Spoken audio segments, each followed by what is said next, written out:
Hello, I thought I'd just do a very quick video just to show the foundation chain.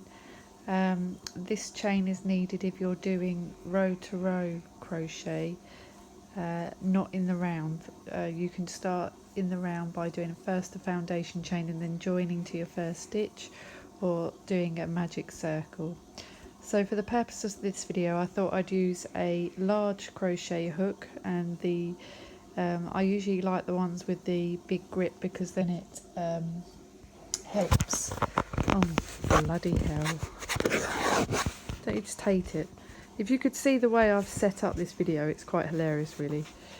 But anyway, yeah, I thought I'd use a big hip for the hook, not a hip, even though my hips are quite large. I thought I'd use a big hook for this purpose of this video, for the simple reason it'll be clear to see the stitches. So I tend to use hooks with grips, because if you're doing something on a large scale, it helps your hands, and it's a lot more comfortable. And I've used super bulky wool, just so that you can see the stitches more clearly. So to start off, first of all, is you need to put a slip knot onto your hook. So just for the purpose of this video, for real basics, what you do is you start off with the tail end in your non-dominant hand. So I am a right-handed crocheter, and that's how I'll be showing you. So I keep the tail in the hand and I loop around 2 fingers, and then the tail end is underneath, and you've got this part that will be connected to a ball of yarn or wool on this hand, and that goes on the top. And then you can see, if I take it off, that you've just got a simple loop in your wool.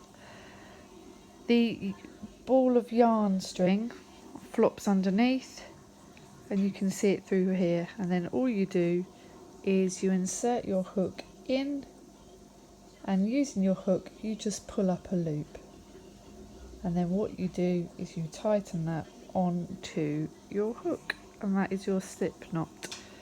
Very easily done. I'll show you again. Okay, easy to undo. Tail end in your non-dominant hand, loop it around, bring down the tail end here, insert your hook, pull up a loop and tighten on the hook. Okay, just takes a little practice, that's all. Now for your foundation chain, you will be, if you look at various videos, they tell you how to hold the wool or the yarn, as lots of these videos will show because they're American, in different ways. Some people wrap it around fingers, some people wrap it around one finger. My advice purely is whatever you find comfortable. I usually end up doing it like this, but it is entirely up to you, whatever you feel comfortable with. Now for the foundation chain, what I tend to do is I'll hold the tail, this is the tail, the bit that's not joined onto a ball of wool. I hold on to the tail, I bring that up here, so I'll hold on to the tail with the hand with the hook, my right hand, and I've got the yarn here. And what you do, you've got to twist it around like this, okay, and then you pull it through. Okay, now if it comes off the hook, it's not a problem, you just reinsert your hook. Okay, and you've got one chain. So let me show you again. You twist it around and pull it through. That's now 2 chains. Okay, so I'll show you again. You twist it around and pull it through. That's now 3 chains. And I'll show you again. Just pulling small wool up there. Okay, you pull it around and pull it through. And the pattern will tell you,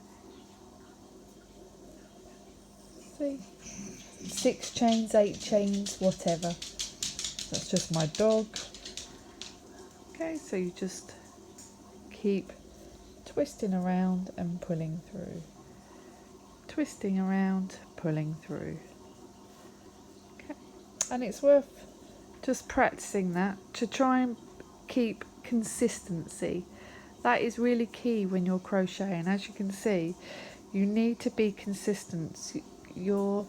Whilst you choose a hook that's relevant to your wool and for the pattern, it really depends on on your crocheting style.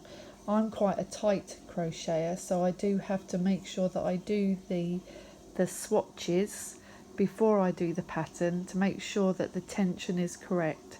So my advice when you're starting off, as boring as it is start with that slip knot and just keep practicing the consistency and feel the tension as you pull through, keeping it tight on there, the loop, you twisting it round, pulling it through and trying to get that consistency all the way down.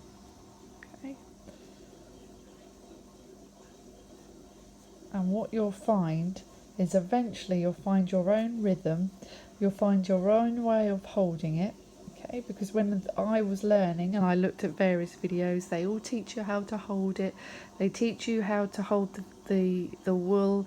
But what I found is a style that suits me. And that's the main thing, is having a go, not being frightened, because at the end of the day, it's easy to undo. It's easy to start again. I can knit as well, but I find that crocheting, for me, I'm a lot more comfortable with crocheting. I like all the different patterns, and I particularly like the amigurumi, where you make like animals really, or cuddly creatures.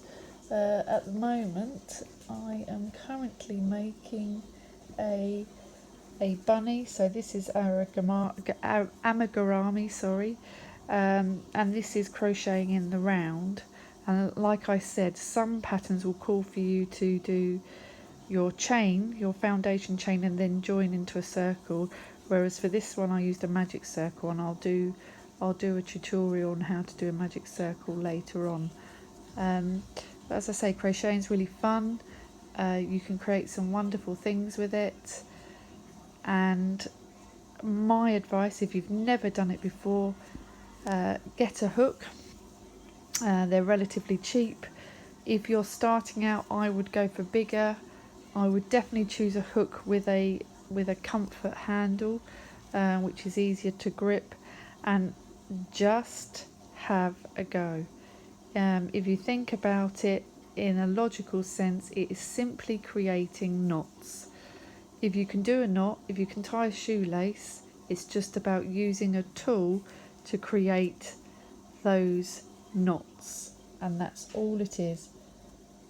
Okay, and that is your foundation chain, and from there you can go on to follow a pattern.